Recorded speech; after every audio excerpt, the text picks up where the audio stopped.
Oke Sobat Hebat, mohon maaf tadi kita baru di menit 25, tapi sepertinya ada kesalahan teknis, jadi ada sinyal yang putus-putus dan membuat terinterupsi, tapi mudah-mudahan Kang Dewa masih standby dan kita akan lanjutkan obrolan kita bareng Kang Dewa Eka Prayoga. Jadi hari ini kita lagi ngobrol-ngobrol bareng Kang Dewa Eka Prayoga tentang bagaimana sih inspirasi yang bisa kita dapat dari seorang Dewa Eka Prayoga ya. Yes, Kang Dewa sudah siap.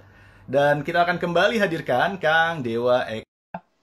Ini jarang sekali terjadi sebenarnya, tapi mudah-mudahan tetap bisa memberikan inspirasi buat teman-teman semuanya. Ya, putus ya.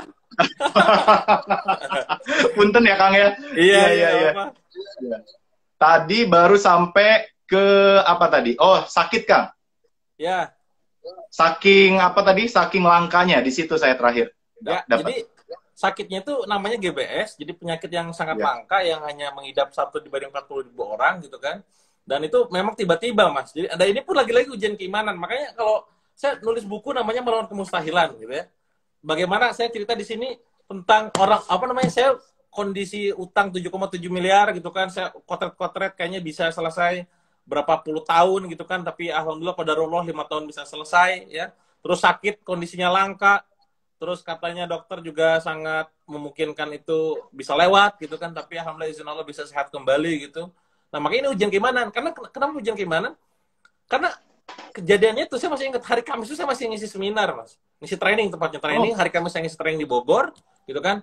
Hari Jumat saya masih bisa membriefing tim saya di kantor. Hari Sabtu saya mulai sakit, lemah, lelah gitu kan. Akhirnya saya ke rumah sakit, di check up ternyata kata si dokternya itu cuma kecapean. Ya hari Sabtu tuh. Hari Minggu saya bangun tidur dari sholat subuh itu, mau sholat subuh, badan udah gak bisa gerak semua, udah lumpuh semua gitu kan. Akhirnya saya gitu ya, langsung lumpuh ya?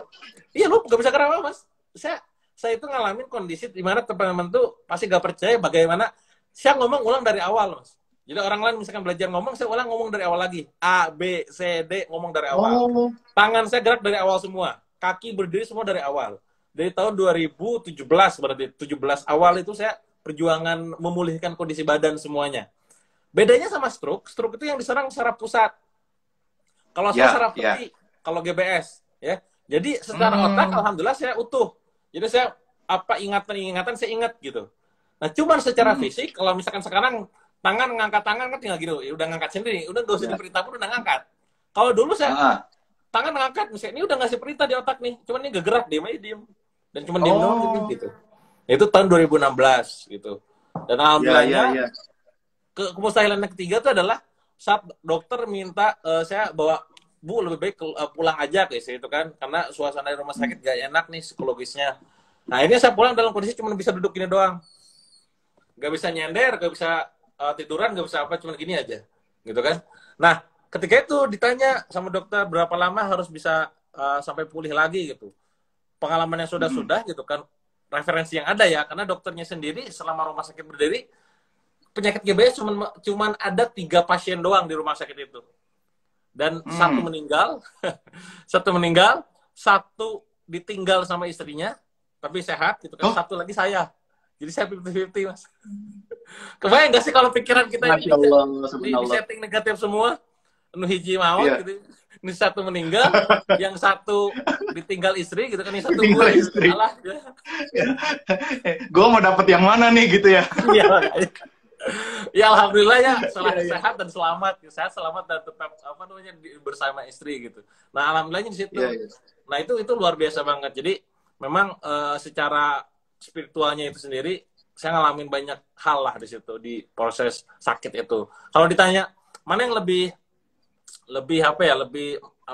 down gitu kan saat bangkrut sama sakit, jujur kalau bicara tentang downnya saya lebih down pada saat bangkrut, karena mungkin itu ujian pertama kali yang besar nih pas hidup saya ya. Kalau yang lain mungkin ujiannya biasalah gitu kan ya, ini besar banget karena sampai dituding terus diancam pembunuhan macam-macam gitu kan. Nah kalau pas sakit itu lebih lega karena pernah ngalamin kayak sebelumnya gitu, walaupun belum beres tapi udah levelnya udah naik soalnya. Naik gitu kan. Nah yang kata Mas tadi, kalau ibarat kata ini saya ngalamin juga tuh, terutama di istri ya. Di istri tuh sempat ngalamin kayak semacam gini. Ya Allah, mana katanya engkau nih maha pengasih gitu kan, maha penyayang. Masa suami saya gak bisa disembuhin gitu kan. Katanya malah penyembuh Ya. nggak bisa. Sempat kayak gitu. Ya. Saya pada akhirnya di sholat tobat, sholat hajat, sholat apa berbagai macam gitu kan. Dan Ya, akhirnya ya, mengubah ya. konteks doanya. Ya, doanya gini. Hmm. Ya Allah, kalau memang suami hamba ini udah waktunya meninggal, hamba pasrah gitu kan. Kalau memang sudah waktunya wafat, hamba ridho gitu kan. Kalau memang sudah saatnya engkau ambil, hamba ikhlas. Doanya kayak gitu. Tadi yang lebih pasrah itu lebih hadapin aja gitu kan. Dan Ya, ya, ya. semenjak ngedoa itu, percaya nggak percaya 30 menit kemudian nih cerita Desi gitu kan. Tiba-tiba dokter manggil, Mas. Bayangkan. Tiba-tiba udah doa kayak gitu, dokter manggil.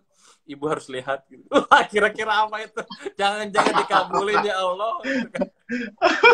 Nah, ternyata dipanggil tuh gitu kan ke ruangan ICU. Nah, di ruangan ICU dipanggil. Ternyata saya gerak-gerak. Jadi saya kan pakai ventilator ya. Makanya sekarang saya ngeliat dokter-dokter yang COVID ini kan ventilator apalah hazmat segala macam. Wah, saya ngalamin banget tuh kondisi di rumah sakit gini dengan terus-terusan. Nah, itu saya pengen dibuka. Ini kayak udah bisa normal lagi nafasnya pakai oksigen biasa gitu.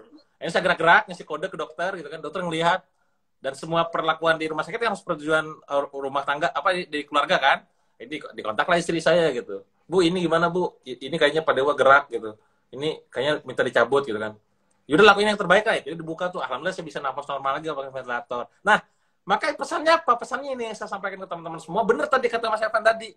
Bagaimana kalau kita punya masalah, ya kena yang namanya ujian, justru jangan malah ditentang, dihadapi. Benar. Bahkan dilepasin. Maksudnya gitu loh. Ini alat ini ya ringan ya, ini ringan ya di tangan saya ringan nih. Betul. Ini kalau misalkan cuman 1 detik atau mungkin 1 menit gini doang, ini ringan ini masih kuat saya. Hammer saya masih kuat. Hammer saya masih kuat, bicep saya tristor masih kuat. Coba ini ringan, yang ringan aja kalau saya simpen gini, coba 30 menit. Coba setengah 1 jam. Mulai berat. Mulai kan? Sing 1 hari. Pegel, Pak. Nah, ini sama kayak kita dalam kena masalah gitu. Semakin kita pegang, semakin berat. Jadi lepasin aja. Lepasin gitu. Ya udah pasrah gitu. Nah, semakin dilepasin, itu semakin kitanya lega gitu. Walaupun pasti awal-awal tuh kalau belum terbiasa bakal berat, pasti wajar lah. Gitu kan? Makanya perlu dibiasakan. Itu sih, Mas. Kang pernah hilang ingatan nggak sih Kang di fase sakit itu Kang? Maksudnya kayak koma atau hilang ingatan dan biasanya kan mimpi apa boleh dijelasin Kang? Nah, karena saya GBS itu hampir semua jejak waktu itu tuh benar-benar terekam dalam ingatan. Jadi waktu saya sakit, gimana saya waktu itu masih inget banget, saya ngomong gitu ya ke dalam diri saya sendiri, saya bilang, ini salah satu kesalahan istri terbesar, kesalahan terbesar istri saya itu adalah memindahkan saya di ruangan HCU ke ICU gitu. Kenapa? Karena saat itu saya benar-benar tiduran, nggak bisa gerak, terus AC ruangan itu benar-benar nggak nyalanya tuh nggak dingin gitu. Saya sampai ngegerakin badan nggak bisa gitu. Ngasih kode bahwa harudang ya sumbu gitu. Nggak bisa. Iya. Saya ingat semua fenomena itu. Bagaimana misalkan saya pengen sholat nih. Ini benar dia ngasih minum kan, ngasih makannya kan lewat hidung semua ya, lewat ini semua lah gitu. Oh ini sholat asar, ini. Ingat di situ.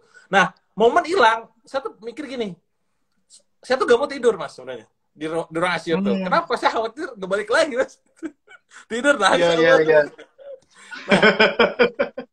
Cuman sempatnya tidur yang lama, maksudnya tidur yang memang sampai kok kayak lama gitu.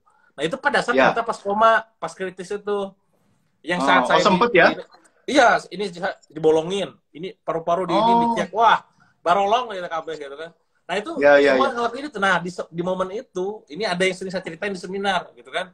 Saya tuh ngalamin di mana kayak semacam self-talk nanya ke diri sendiri kayak ngobrol sama Allah gitu. Ya tentu ya kayak di film-film nggak gitu juga kayak visualnya kayak ngomong aja kayak ya Allah kalau misalkan ini adalah hari kematianku, apakah amalanku ini cukup bisa memasukkanku ke dalam surgamu gitu. Ya Allah kalau misalkan ini adalah hari wafatku, apakah kebaikanku ini cukup untuk bisa mendapatkan rahmatmu. Ya Allah kalau misalkan ini adalah hari kematianku, apakah semua kebaikanku itu sudah cukup untuk bisa mendapatkan ridhomu ya Allah gitu kan. Dan saya nanya ke diri sendiri ngomong gini, ya Allah jangan-jangan kemaksiatannya lebih banyak. Jangan-jangan dosanya lebih banyak gitu kan. Jangan-jangan keburukannya lebih banyak gitu kan. Nah, sejak saat itu nih saya ngomong kayak komitmen gitu. Ya Allah kalau misalkan hamba ini dikasih kesempatan untuk hidup kembali, maka izinkan hamba untuk bisa berbuat lebih banyak lagi buat umat, saya bilang. Buat bisa banyak bekal kebaikan gitu kan.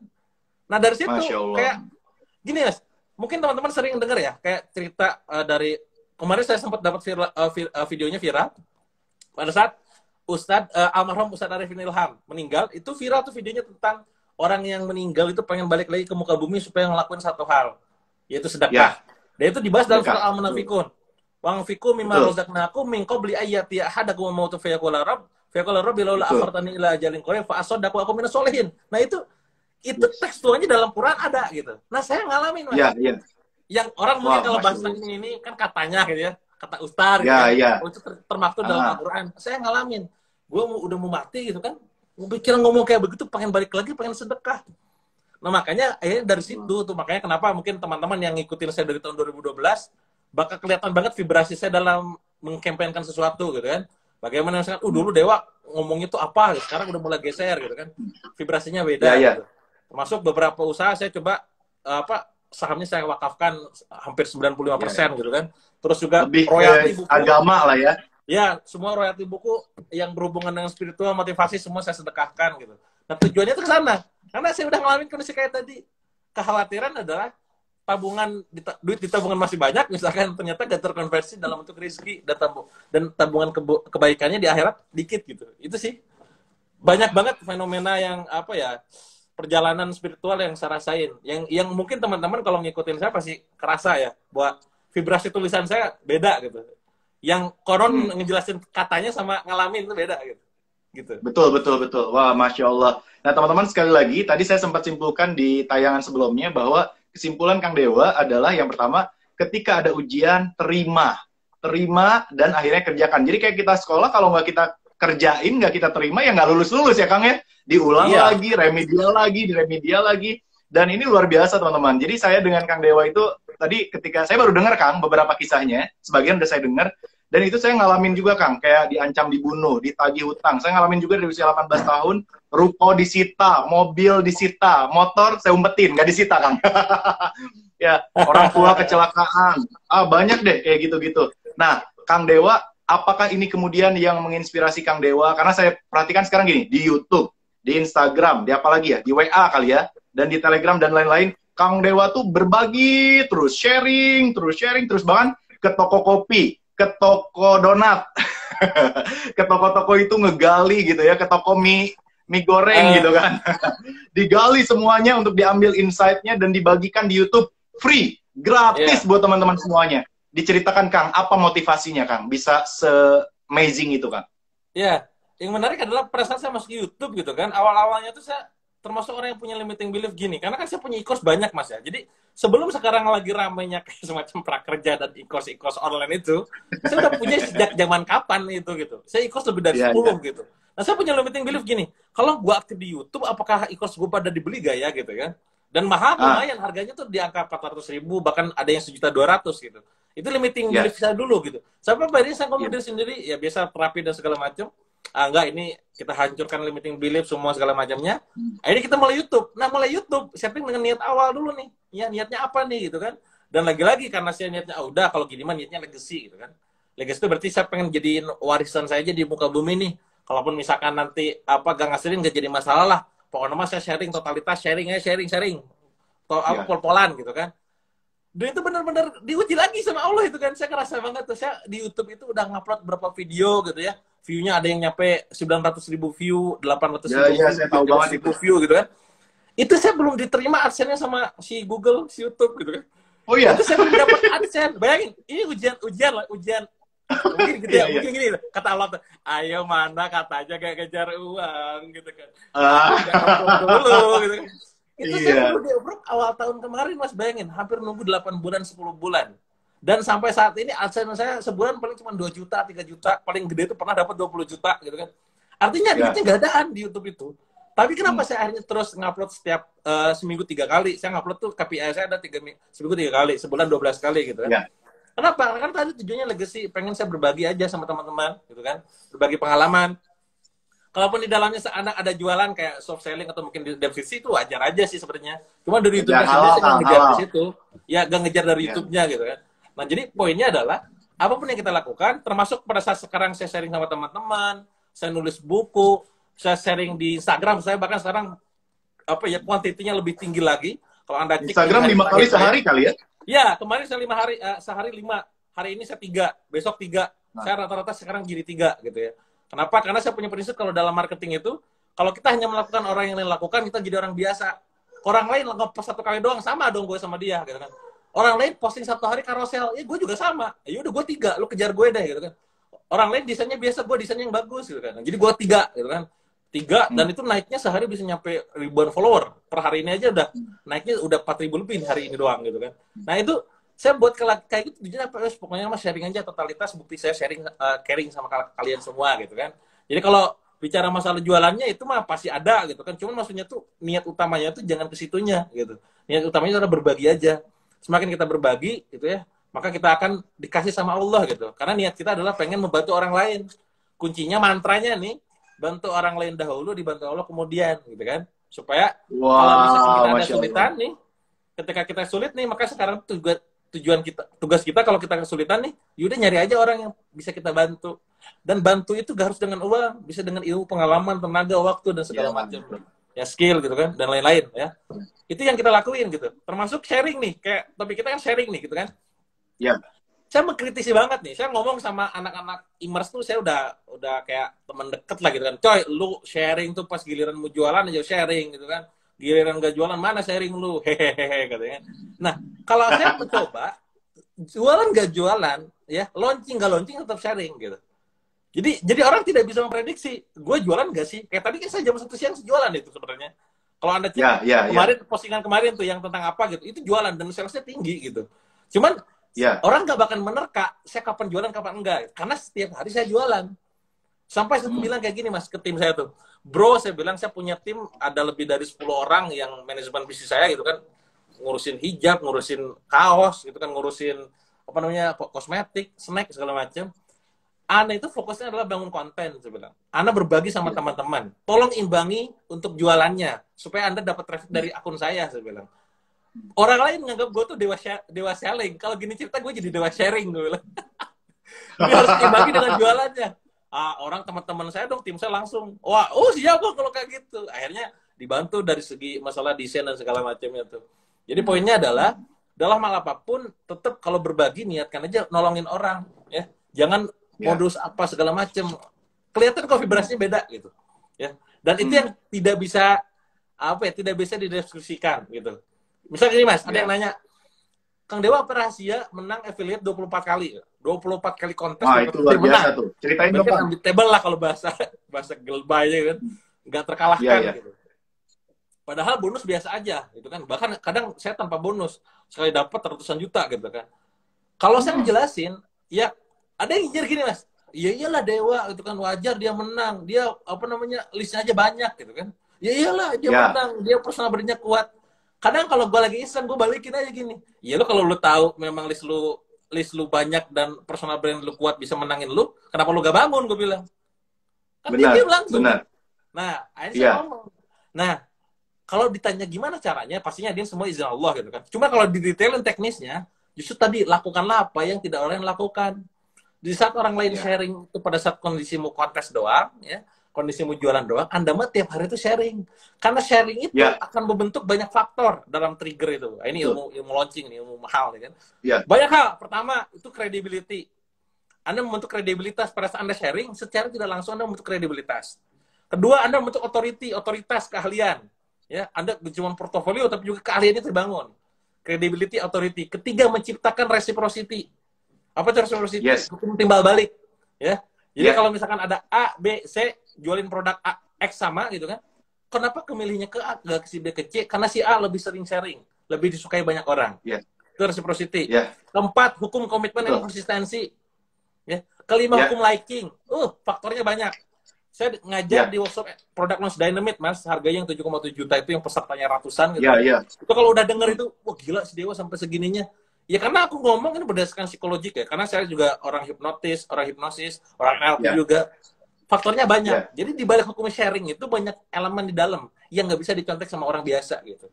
Jadi saran saya buat teman-teman semua, yuk terus aja sharing. Sharing itu bukti kita caring sama mereka, bukti bahwa kita peduli sama mereka, bukti kita memang pengen nolong orang, bukti bahwa kita ini terlalu dikit amalnya gitu kan, bahwa kita pengen nambahnya dengan banyak kebaikan di kanal digital lah ibaratnya mah.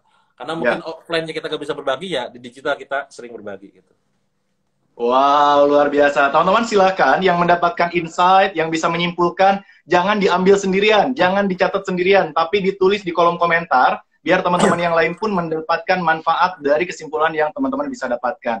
Dan saya juga ingin sedikit menyimpulkan, Kang, menggarisbawahi, jadi apa yang disampaikan Kang Dewa ini sangat berhubungan dengan hadis Nabi, khairun nas anfa'uhum linnas. Sebaik-baik manusia adalah manusia yang bermanfaat. Jadi, saya bisa menyimpulkan nih, jika sebaik-baik manusia adalah manusia yang bermanfaat, maka saya yakin semakin bermanfaat manusia, semakin tinggi nilainya di hadapan Allah dan di hadapan sesama manusia. Betul ya, Kang ya?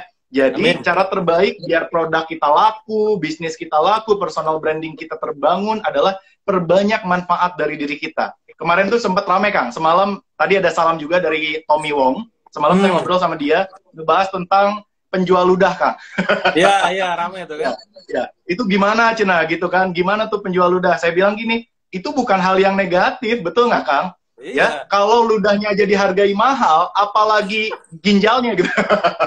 Apalagi pikirannya, apalagi produknya, apalagi bisnisnya gitu. So, yang penting fokus bermanfaat, terserah orang mau bilang apa, dan itu kunci suksesnya Kang Dewa Eka Prayoga. Wow, luar biasa. Tepuk tangan dong teman-teman buat Kang Dewa Eka Prayoga. Dan saya juga rencana gini, Kang, saya udah sempat ngobrol sama Kang Dewa, jadi saya mengundang juga beberapa orang pembicara, kita bikin seminar di Zoom, ya, dan mudah-mudahan Kang Dewa nanti kita ngobrol di belakang layar, insya Allah nanti teman-teman bisa belajar langsung sama Kang Dewa, kita akan arrange waktunya, dan bukan cuma ngobrol, tapi pakai slide. Kang Dewa, satu hal lagi, Kang, saya mau tanya nih, satu hal penting nih, apa sih impian Kang Dewa yang sampai hari ini masih akan dijangkau, artinya belum menjadi kenyataan? Boleh di-share sama teman-teman semua, Kang?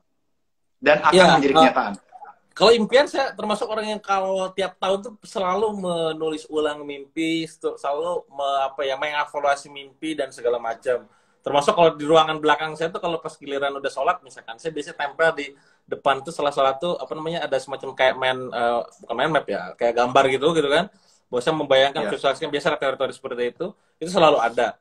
Coba kalau bicara masalah big dream-nya apa, secara garis besar yang dream gedenya banget itu sebenarnya gak ada lain selain tadi meninggalkan legacy sebanyak mungkin, udah itu aja.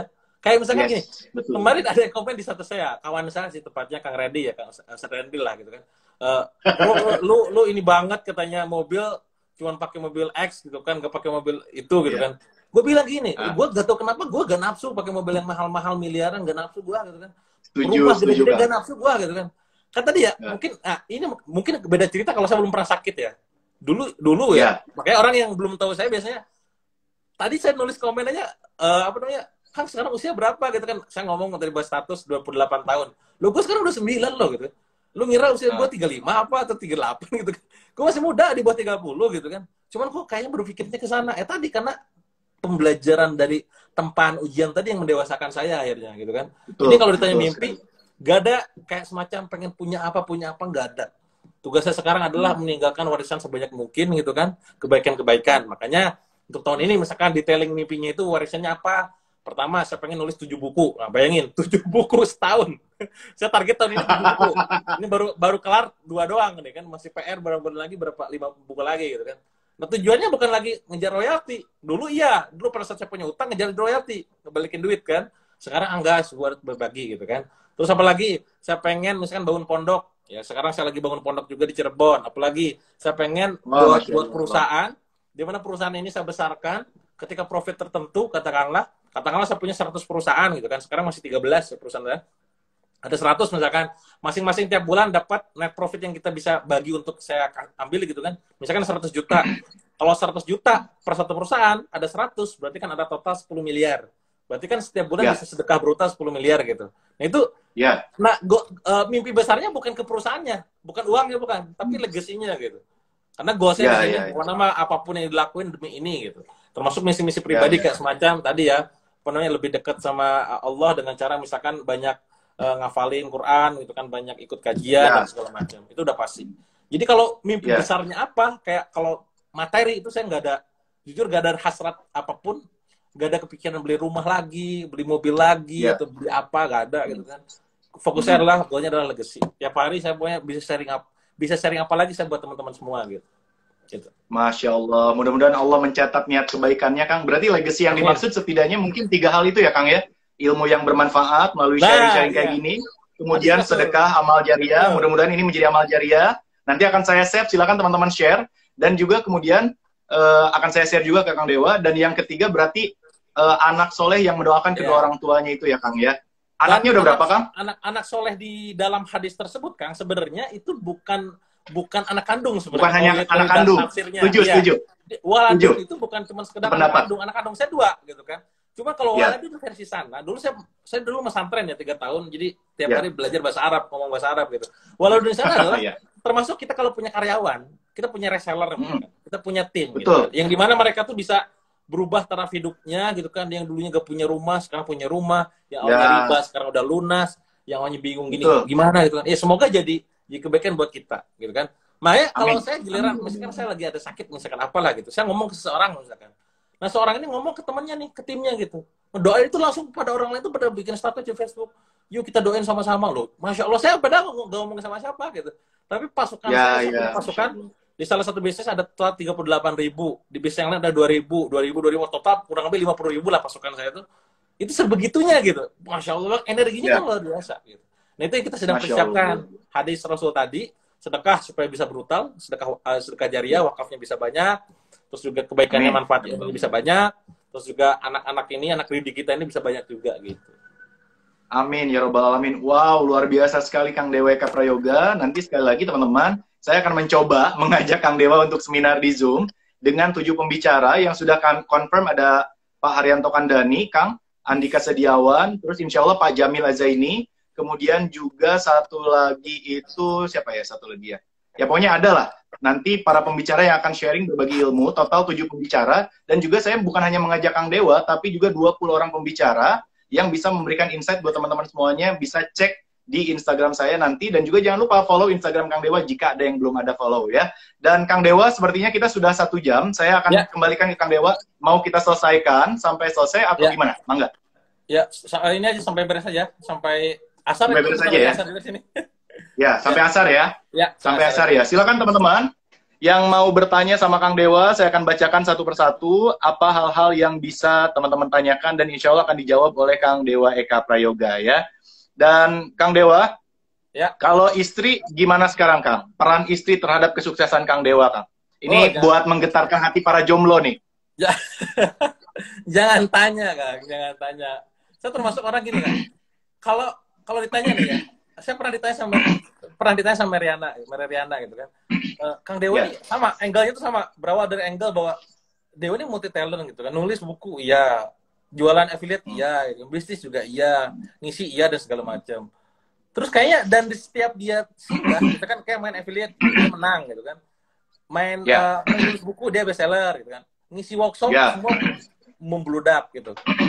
Dia nanya gini ke saya, kapan Dewa merasa gagal gitu. Wah, ini pertanyaan berat, dia bilang. Kapan Dewa merasa gagal? Nah, kalau ditanya merasa gagal, Mas, ini bicara masalah keluarga sebenarnya, lebih ke pribadi ya. Tadi salah satunya tadi tentang istri, gitu kan. Bagaimana saya tuh udah jadi suami yang baik belum sih buat istri gue, gitu kan. Saya tuh udah jadi ayah yang baik belum sih buat anak-anak gue, gitu kan. Gue ini udah jadi anak yang baik belum sih buat orang tua gue, gitu kan. Nah, maka kalau bicara masalah tentang istri keluarga, itu adalah energi yang sebenarnya tidak bisa dideskripsikan bahasanya gitulah, gitu kan. Bahwa justru gue berjuang di balik mereka semua yang ada di luar itu, yang kalian-kalian itu, gue tuh berjuang dari mereka loh gitu. Ibarat kata nih ya, pasukan-pasukan follower itu kan, ya Allah hebat, tepuk tangan dan segala macam. Pertanyaannya, kadang gue mikir gini Mas, pertanyaannya apakah orang tua gue bangga gak sih sama gue gitu? Istri gue bangga gak sih? Atau anak gue bangga gak sih? Atau jangan mereka doang yang bangga gue? Mereka enggak gitu. Nah, jadi untuk menjawab itu yang sampai sekarang juga saya agak pernah tanya juga ke mereka gitu kan. Ya udah, tugas saya mau berbagi terus gitu. Jadi posisi itu sangat-sangat vital gitu kan di pribadi saya. Dulu waktu sakit sudah sangat kelihatan kan bagaimana perjuangannya. Waktu bangkrut, bagaimana dia bisa aja posisinya meninggalkan saya, tapi tetap membersamai. Makanya pada saat nulis buku Bidadari untuk Dewa, Asmana dia yang nulis gitu kan. Waktu awalnya Mas, namanya tuh judulnya tuh Dewa. Saya protes sebagai orang marketing, saya protes. Nah gitu yang bilang, Mbak, saya bilang, kalaupun mau kalau menceritakan kisah saya dari mulai saya bangkrut, terus juga sakit koma, mau mati dan segala macam, judul novelnya jangan Dewa sebenarnya. Karena Dewa yang kebayang sama benak gue waktu itu adalah yang kebayang adalah mukanya Ahmad Dhani gitu. Pelontos botak gitu. Iya kan? Kan Iya. ini Dewa ini bukan Habibie gitu. Dewa ini bukan Habibie sama Ainun gitu kan. Dewa ini Dewa anak muda yang anak kemarin gitu, nggak dikenal gitu kan. Itu dari sudut pandang marketing, nggak akan masuk. Kedua, betul. Baca buku terutama novel Mbak gitu kan, itu kebanyakan wanita sebenarnya. Terbukti dari data-data yang ada. Artinya apa? Kalaupun mau ngambil angle tentang wanita. Cewek. Ya, ketiga adalah kalaupun mau kasih nama, jangan Dewa doang. Kasih nama awalannya. Apa itu? Bidadari untuk Dewa. Kenapa? Karena saat saya sakit, gitu kan, yang dia setia siapa? Istri saya. Pada saat saya bangkrut, yang tetap membersamai siapa? Istri saya, gitu. Nah, cuman memang istri saya ini tidak terceritakan. Nah, maka saya bilang, kalaupun mau dipublish, monggo ceritakan semua dalam Bidadari untuk Dewa. Makanya kalau teman-teman yang pernah baca buku BUD, bakal kelihatan nanti. Step-nya bakal berubah. Yang awalnya kagum sama Dewa, bakal kagum sama istri saya. Dan rada enak sama saya. Itu bakal step-nya kayak gitu kan. Karena orang lain juga, oh, wih gila dia hebat. Ya karena lu gak tahu siapa dibaliknya dong. Pas keluar buku BUD untuk Dewa, baca. Ternyata gue selama ini selalu mengidolakan. Gitu. Yang idola itu jadinya istri saya gitu. Walaupun dia di belakang layar. Kedua keguanya ternyata Dewa gitu. Gitu sih. Itu kalau dari posisi istri ya. Nah, ini teman-teman kesimpulannya sangat sederhana, teman-teman, bahwa di balik seseorang yang sukses ada seorang bidadari yang senantiasa mendukung dan mensupportnya. Itu juga sama kan? Hati-hati. Kebetulan saya sendiri nikah usia waktu itu 20 tahun, teman-teman.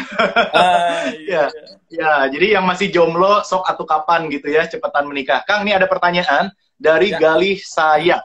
Kalau kita kebanyakan sedekah sampai tidak ada yang kita tabung, salah nggak, Kang? Ya, nggak gitu juga. Nah, itu konsepnya nggak sebrutalnya nggak sebrutal itu, gitu. Konsepnya adalah kita tetap harus menjaga. Kebayang ya, teman-teman, kebayang ya? Saya gak tahu kenapa, kayak semacam dibimbing gitu sama Allah, gitu. Bagaimana waktu itu, saya gak kebayang bahwa solusinya itu bakal ada di situ. Kayak Zam-Zam itu gak ada di situ, gitu. Ternyata ya, Zam-Zamnya adalah lewat tulisan saya, lewat bisnis-bisnis saya, dan lain-lain, gitu. Tugas kita mah berikhtiar, bertawakal. Nah, sama kayak waktu saya udah ada duitnya sekian miliar tabungan gitu kan. Wah, gue balikin gak nih ya? Total lunas nih gitu kan. Tapi gertak hati itu kayak kenapa ya? Jangan dulu gitu. Jangan dulu gitu kan. Sakit, Mas. Kebayang gitu sih, kalau misalkan saya balikin 1,4 M, alah duit Allah. Nah, saat saya di rumah sakit, teman-teman, biayanya biayanya di rumah sakit itu saat saya keluar, itu lebih dari 700 juta. Biaya di rumah sakit doang ya, belum pemulihan ya. Pemulihan udah jelas ratusan juta juga gitu. Kebayang saya kalau nggak punya tabungan, ayo. Gimana tuh cara si dokter mentreatment saya di mana kita gak ada uang. Jadi tetap tabungan teman-teman harus ada. Cuman mungkin nominalnya gak terlalu gede juga gitu, ya. Karena seimbang lah ya. Seimbang. Maksudnya ada dana cadangan itu harus ada gitu. Kayak saya sekarang sekempen-kempennya saya brutal, ini sedekah brutal, tapi saya punya tabungan gitu. Enggak langsung tiba-tiba habis saldo, gak gitu juga gitu kan. Poinnya di situ harus seimbang gitu. Teman-teman sedekah gitu kan. Cuman poinnya adalah tentang keyakinannya sih. Yang kita sentuh adalah keyakinan teman-teman kalau bersedekah jangan nanggung gitu. Jangan takut miskin, takut rugi, takut kere. Kan kita belum kaya juga. Betul sekali. Ajar aja. Nah, makanya teman-teman selain sekedar sedekah, teman-teman juga harus kuatkan ilmu tauhidnya, Kang Dewa ya. Bahwa yakin apapun yang disedekahkan akan Allah balas. Dan saya juga ngerasain hal itu kapan-kapan nanti saya akan cerita. Nah, Kang, berarti kalau boleh saya simpulkan sedikit, Kang, kehidupan Kang Dewa, terutama setelah sakit itu, kalau saya boleh terjemahkan pada 4 kalimat, Allah dulu, Allah lagi, Allah terus, dan Allah saja gitu ya. Ya, semoga apa-apa tuh Allah dulu, Allah lagi, Allah terus, Allah saja, dan itu yang mudah-mudahan akan membimbing kita semua, termasuk Kang Dewa dan saya ya, Masya Allah, luar biasa. Betul nggak, Kang? Ya, amin. Ya. Berikutnya ada Eli_RA11 tentang branding dan selling, Kang. Dua-duanya bagi sebuah bisnis sangat penting, betul sekali. Bisakah kita melakukan selling tanpa branding? Bisa. Kalau ngancurin kepercayaan, nipu-nipu, terus juga gak ada faktor keberlanjutan, sustainability growth, ya bisa selling doang tanpa branding. Jadi teman-teman perlu tahu dulu definisinya, utamanya dulu apa, gitu kan. Selling apa, branding apa, gitu kan. Kapan yang benar nih? Dua-duanya bisa dilakukan barengan kok, gitu kan. Goalnya selling itu nanti sebenarnya kan closing. Yang penting closing itu selling, gitu kan. Cuman selling yang cuman penting closing tanpa memenuhi kaidah yang lain, itu yang bisa merusak brand. Contoh kayak sekarang, kalau corona nih, brand kita mahal, tiba-tiba kita turunin nih segala macamnya gitu kan. Akhirnya nanti value dari produk kita jadi turun. Ya, saya jujur Mas sampai saat ini saya masih mikir-mikir nih, membuat sebuah diferensiasi, katakanlah semacam kayak workshop online gitu kan, yang saya tidak menurunkan value saya di workshop offline. Karena workshop offline saya kan 7,7 juta ya gitu kan. Gimana cara saya mengemas gitu kan? Nah itu saya nggak bisa langsung sporadis jual, misalkan jual harga puluhan ribu, misalkan ratusan ribu, nggak bisa. Menjaga tuh. Jadi tetap teman-teman, semua strategi selling kita ada unsur brandingnya, itu pasti melekat. Nah, cuma teman-teman kan harus tahu dulu branding itu apa gitu, ya. Tentang bagaimana orang itu jadi loyal, tentang orang lain bagaimana jadi pada akhirnya tentang apa repeat order ke kita terus dan seterusnya. Gitu. Jadi bisa aja kalau mau selling tanpa branding bisa aja. Cuma setiap berarti resikonya gitu. Ya, berarti penting banget kita memperhitungkan juga positioning branding ya, Kang ya? Oh iya harus itu. Iya, apa harus ya dan misalkan kita ngelakuin itu gitu. Tapi memang menurut saya tetap penting juga sih Kang, karena memang ketika misalnya kita ditawarin satu produk oleh dua orang yang berbeda, yang satu nih sering ngasih manfaat, personal brandingnya terbangun sama kita, yang satu lagi nih cuma jualan doang gitu, pasti kita beli sama yang kita kenal dan kita selalu diberi manfaat ya kan. Ya, itu value jadi penting banget teman-teman. Betul, setuju.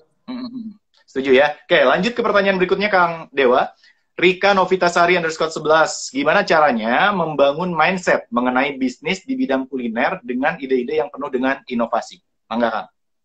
Ya gini, mindsetnya gini, selama orang masih makan, ya selama orang masih, sorry dalam tanda kutip, PAB gitu kan, ya orang kuliner terus laku gitu kan. Nah, itu masalahnya adalah kuliner yang mana gitu. Bukan kulinernya lah, tapi kuliner yang mana yang punya siapa gitu. Ya. Nah, maka sekali lagi teman-teman perlu menghadirkan sesuatu yang beda, diferensiasinya apa. Mungkin tidak harus dengan beda ya, Kang ya. Iya, dan yang namanya kuliner ya, yang namanya rasa itu ngangenin itu udah wajib banget. Nah, tinggal yang lainnya itu yang harus dipikirin, kemasannya, deliverynya, servisnya dan lain-lainnya gitu.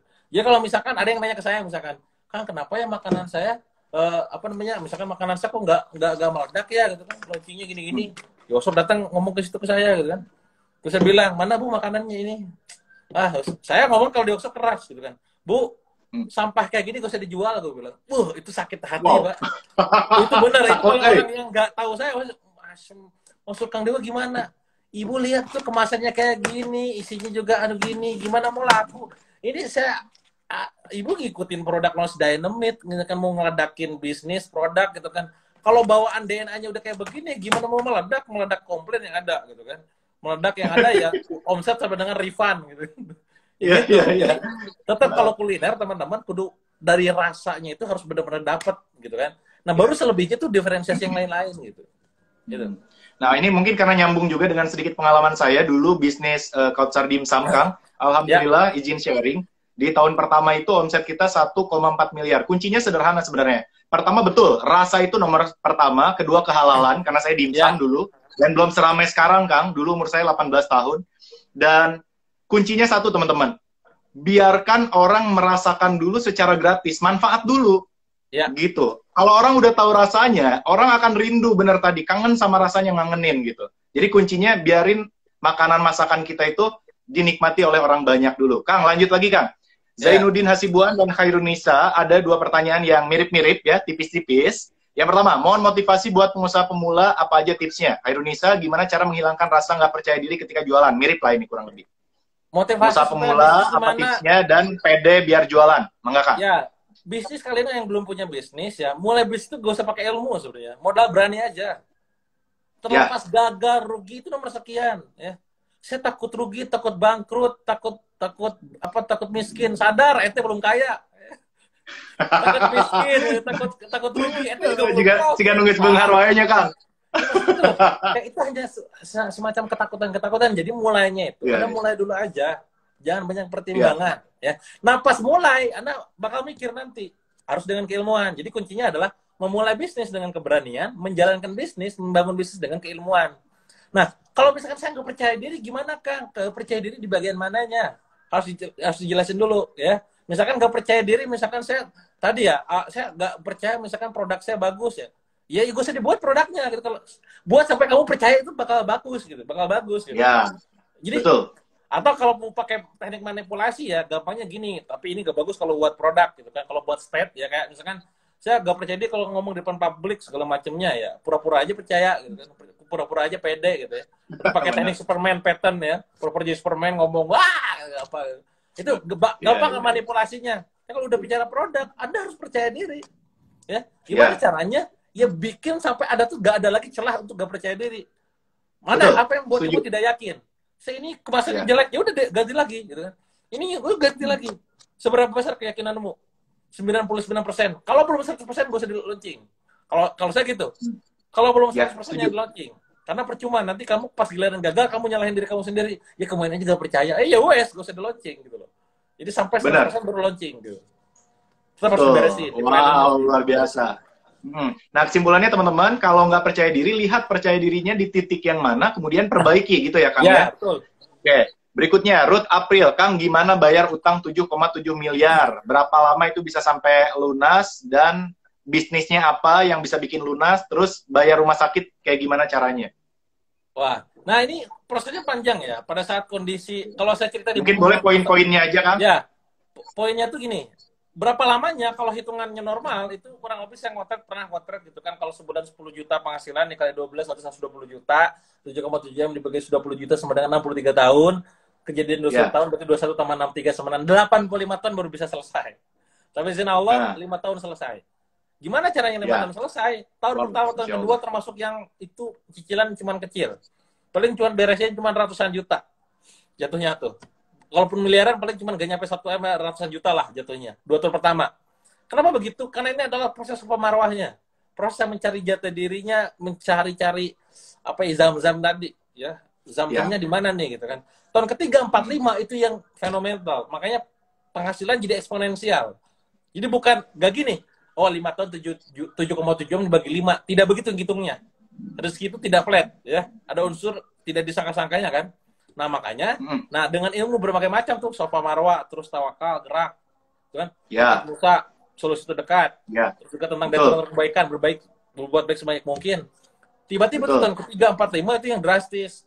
Sebulan saya pernah dapat ini, sebulan ya, ini sharing aja buat teman-teman menginspirasi. Saya pernah dapat apa namanya net profit itu 850 juta, gitu kan? Saya ngambil cuma 20 juta, sisanya saya transfer. Jadi ngeliat gitu doang tuh, ya wajar dong 7,7 M 5 tahun beres gitu kan. Karena dalam sebulan nyampe net profit sekian, juga begitu ya, bisa sangat mungkin. Nah itu semua sangat tidak masuk akal, ya.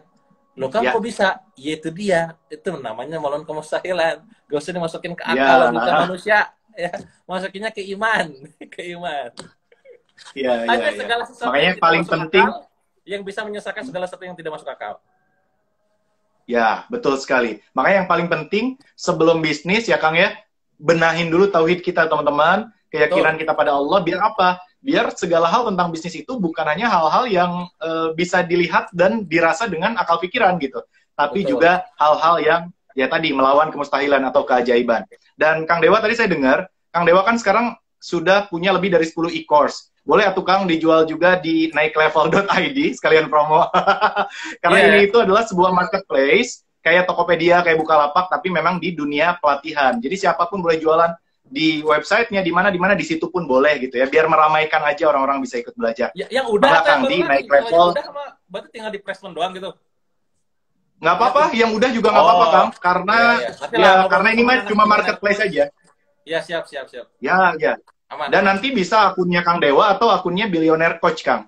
Jadi intinya kita bersinergi aja, biar merangkul lebih banyak umat. Karena kelebihannya apa? Kelebihannya adalah di naik level ini kan ngumpul semua pembicara Kang dengan follower dan market dan masanya masing-masing. Jadi insya Allah nanti akan saling support satu sama lain dan mudah-mudahan ini menjadi era new normal, eranya kolaborasi.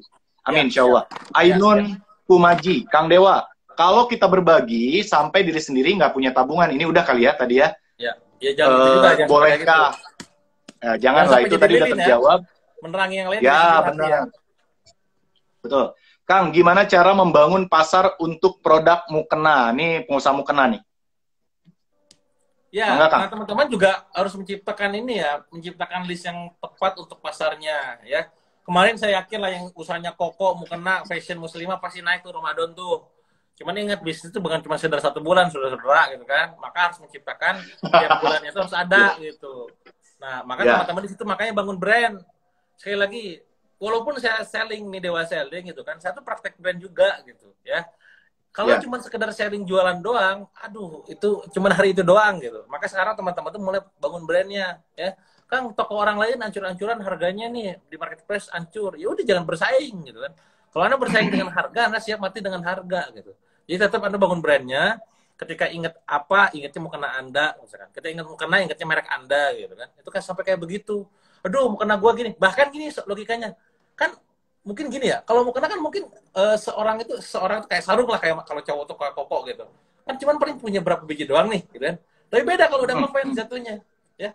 Pada saat saya jualan, misalkan jualan kaos, kayak jualan kaos ini nih gitu kan, kemarin baru launching langsung ada yang borong, bisa nyampe 8 kaos gitu kan. Jadi beli itu bukan lagi karena kebutuhan, karena koleksi Ya. nah naik levelnya gitu, jadi naik level namanya nih, naik levelnya buku nih gitu kan. Buku tuh orang awal-awal sellingnya doang itu cuma untuk dibaca. Tapi kalau udah ranah branding, gimana caranya kita nulis buku yang dibelinya tuh bukan untuk dibaca tapi untuk dikoleksi. Ya, minimal buat dijajarin gitu ya. Iya, dijajarin. Iya, iya. Sama kayak luar biasa ya. mau kena Senin, mau kena X, Selasa, mau kena atau gini, salat maghrib, mau kenanya yang ini, salat isya, bisa gitu. Itu tergantung campaign. Magic New gitu ya. Iya. Kan bisa di campaign. Iya, iya, iya. Ya, tapi kalau boleh sharing Kang, salah satu unit bisnis saya kan di konveksi juga ya. Kemarin itu pas bukan new normal, pas corona ini datang emang turun banget sih Kang.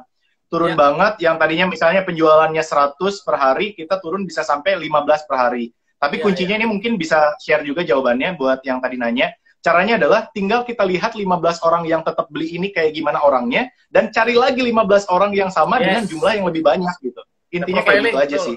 Setuju. Betul, profiling. Dan malah orderan terbanyak itu Kang, bukan mukena sama baju koko lagi, bukan pada waktu itu. Malah masker, APD gitu. Saya sampai dapat 4 juta pieces APD Kang, orderan kemarin. Tapi sekarang udah nggak ada lagi orderan itu, jadi luar biasa tuh.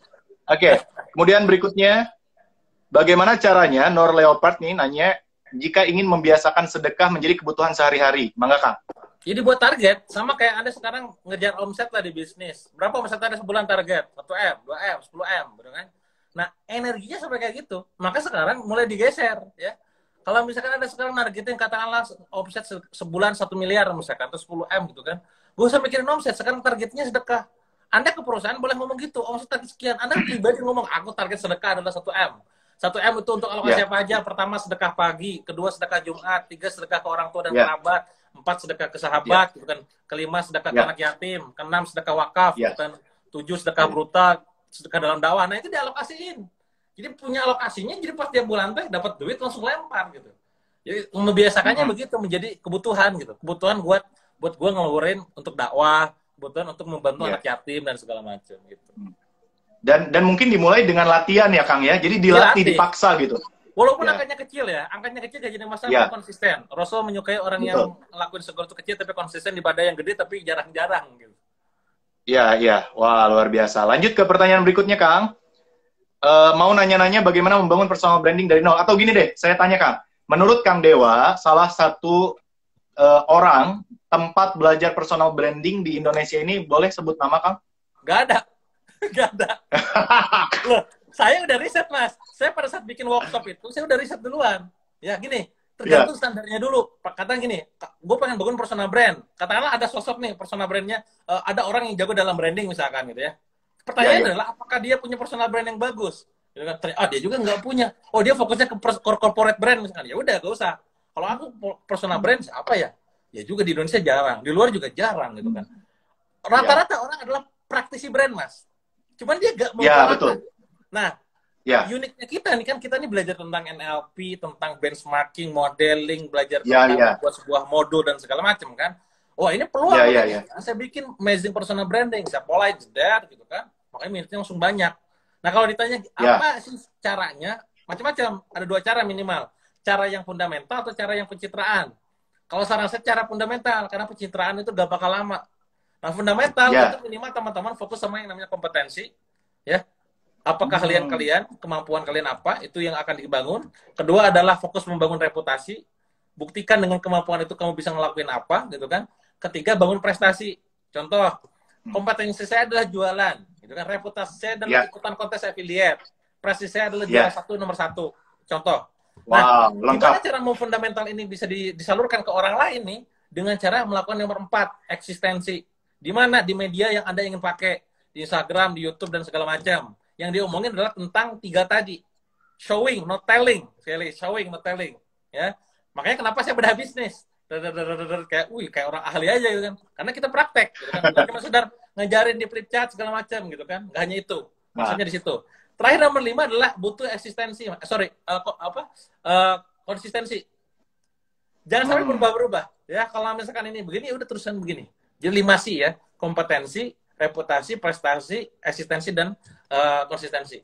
Itu personal brand. Nah, dicatat ya teman-teman. 5 poin tadi penting banget dicatat, dan mungkin salah satunya Kang, sekarang lagi zamannya microblog atau carousel ya. Itu bisa juga ya Kang ya, efektif ya. Bisa, banget. Dan carousel pun nanti macam-macam. Cara bikin carousel tuh gini, saat semua orang menggunakan konten carousel, apa yang bedakan konten Anda dengan yang lain? Ya, karena bakal sama. Beda loh energinya baca status orang lain gitu kan. Pada saat baca status itu, kok ini mah kayak tulisan di Google ya gitu.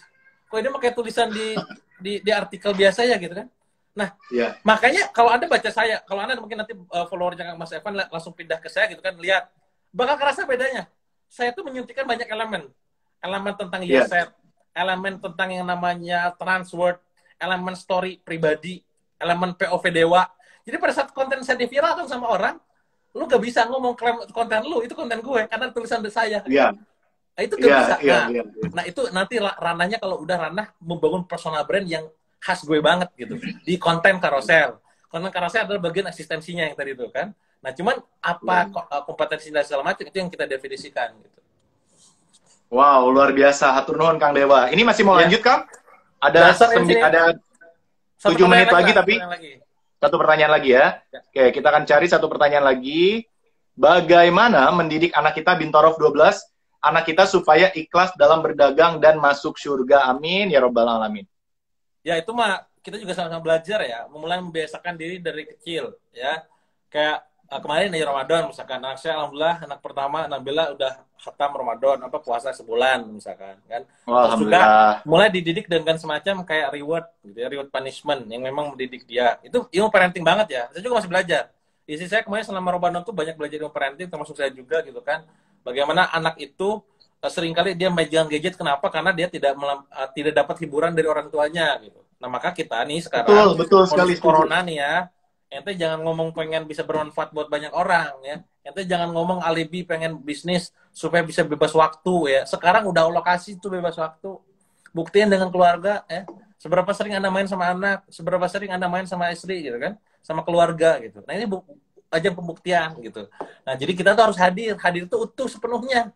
Jangan sampai anak kita nanya, "Ya, ini gimana?" Kita mata ke HP ngomong kali itu gitu kan. Hati-hati.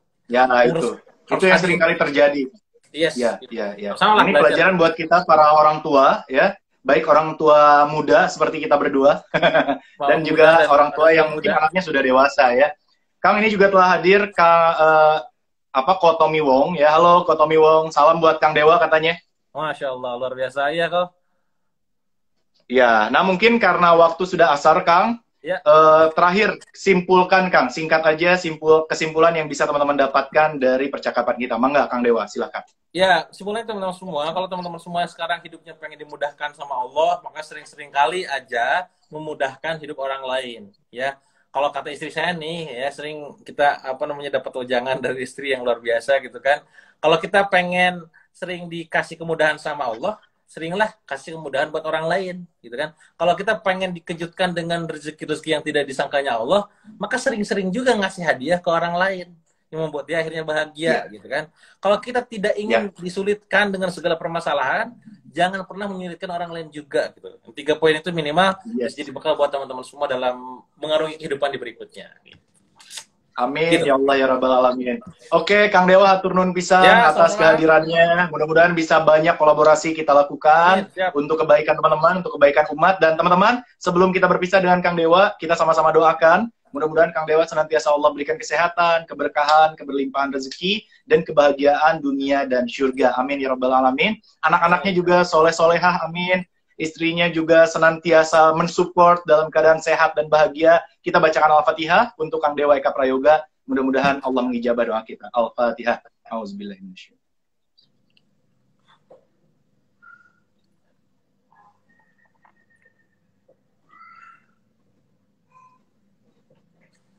Amin, amin ya Allah ya Rabbal Alamin. Ya, no, Kang. Kesimpulan utama, ya, dalam satu kalimat izinkan saya simpulkan singkat. Berikan kejutan bagi banyak orang, kebaikan bagi banyak orang, Allah akan berikan kejutan dan kebaikan untuk diri Anda semuanya. Itu Dewa Eka Prayoga. Mantap. Atur nuhun Kang Dewa, Ya, ditunggu saudara. kolaborasi di Naik Level dan di Zoom. Ya, Dan buat teman-teman semuanya, sekali lagi kita berikan aplaus, tepuk tangan yang meriah ya, tepuk tangan buat Kang Dewa Eka Prayoga. Wah. Atur nuhun sekali lagi Ya, Kang, ya, mangga ya. wilujeng salat asar. Ya. Wassalamualaikum Kang Dewa. Sampai jumpa. Dan teman-teman, sambil menunggu 5 menit lagi teman-teman yang mau mendapatkan peluang usaha di kala pandemi ini, teman-teman bisa klik link di bio Instagram saya di @edvanmkautsar. Saya tanggal 31 Mei akan mengadakan seminar peluang usaha, dan teman-teman bisa menjadi affiliate. Ada banyak produk yang bisa teman-teman jual ya, dan juga mendapatkan lisensi public speaker dari saya, plus materi PowerPoint-nya dan juga marketing tools-nya untuk teman-teman bisa adakan seminar online. Dan juga tentunya afiliasi ya, kita kerjasama juga dengan beberapa pihak, terutama salah satunya Kang Dewa. Teman-teman nanti bisa menjual produk-produk Kang Dewa melalui naiklevel.id dan juga menjual produk-produk yang ada di naiklevel.id. Teman-teman gabung sekarang juga, harganya murah, teman-teman bayar langsung dapat 3 kali seminar online. Dan kalau teman-teman juga mau menjualkan tiket seminar yang menghadirkan 7 pembicara nasional, target kita lebih dari 500 peserta, silakan teman-teman nanti bisa mendapatkan keuntungan, langsung aja hubungi nomor yang tertera di bio link saya, ya, di bio Instagram saya, atau 0812 9333 7663. Dan teman-teman semuanya, saya tunggu juga di www.naiklevel.id. Sekali lagi, terima kasih banyak sudah menonton tayangan ini. Semoga bermanfaat. Nanti jam 4 sore saya akan menghadirkan Michael Yo, dan nanti malam Ongki Hojanto di Instagram saya. Kita menghadirkan 20 orang pembicara yang bisa memberikan ilmunya melalui talk show gratis untuk teman-teman semuanya. Semoga bermanfaat dan menjadi ilmu yang bermanfaat dan amal jariah buat teman-teman semuanya. Sekali lagi, saya Edvan M. Kautsar mengucapkan terima kasih banyak. Di sini sudah hadir Sulistiani Lestari, Inan Sri Pinasti, Kafeis, British Propolis, Teguh Prasetya, dan semua teman-teman yang tidak bisa saya sebutkan satu persatu. Jangan sampai ketinggalan talk show dengan pembicara-pembicara lainnya. Silakan, kalau ada yang mau berkirim salam, ya, saya akan selesaikan dalam 3 menit. Yang mau mengucapkan sesuatu, saya akan bacakan buat teman-teman semuanya. Terima kasih Bang Budi, Mas Teguh Prasetya, terima kasih banyak. Hariska Suhe, terima kasih banyak. Bagus Setiawan, terima kasih. Edwin Kun, ya. Dan juga teman-teman semuanya, jangan lupa kita saling support, saling bantu. Semoga bermanfaat ilmu ini buat teman-teman semuanya. Kang Dewa tadi mengajarkan ilmu kehidupan yang mungkin tidak kita dapatkan di sekolah, tapi bermanfaat untuk kehidupan kita, untuk bisnis kita, untuk kehidupan rumah tangga kita, dan berbagai kehidupan kita yang lainnya. Terima kasih.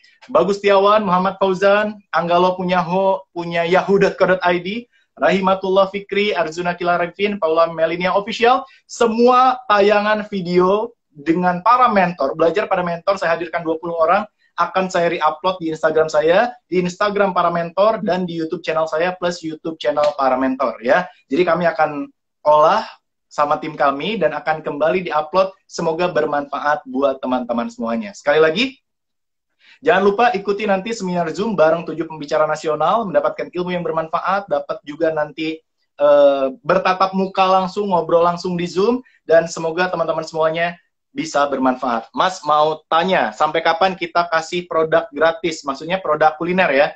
Kita harus punya target teman-teman. Kalau saya dulu misalnya 1000 porsi, jadi kita bagikan 1000 porsi selama seminggu, misalnya jadi 7000, bangkrut, gagal, rugi, nggak rugi, karena kita sebenarnya udah budgetin gitu, untuk 7000 itu sebagai promo marketing, karena promo marketing terbaik menurut saya adalah ketika konsumen kita menceritakan pengalamannya, experience-nya, nikmatnya produk kita, indahnya produk kita, bermanfaatnya produk kita melalui lisan mereka. Dan silakan teman-teman semuanya, hatur nuhun ya, sudah berkenan hadir. Waktu saya tinggal 1 menit lagi, tapi sayang kalau saya langsung stop. Saya kembali doakan, semoga teman-teman semuanya saya sumpahin sukses kaya raya berlimpah rezeki. Amin ya rabbal alamin. Terima kasih Bimanarki, Mirasahid Learning Level. Terima kasih banyak sharingnya Pak. Para idola bisa ngumpul semua di sini, bahkan satu sama lain saling dukung. Kayak idola saya satu ini, Ko Tommy Wong. Terima kasih Ko Tommy Wong, Kamsya teman-teman semuanya. Terima kasih Hatur Nuhun, Syukron. Mudah-mudahan bermanfaat. Barakallah fikum. Terima kasih. Mohon maaf lahir batin jika ada salah-salah kata. Semoga bermanfaat buat teman-teman semuanya. Saya Edvan M. Kautsar dan juga Kang Dewa Eka Prayoga undur diri. Semoga bermanfaat.